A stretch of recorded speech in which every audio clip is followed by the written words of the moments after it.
ساری کائنات میں خدا کا جلوہ اور قدرت نمایاں ہے۔ ہر چیز اس کی تسبیح اور حمد و ثنا بیان کرتی ہے۔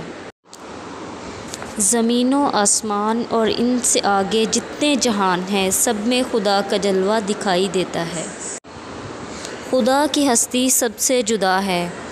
ہر صحرا ایک نئے انداز سے طلوع ہوتی ہے اور پتھروں سے بھی سبزہ گل اگا دیتی ہے۔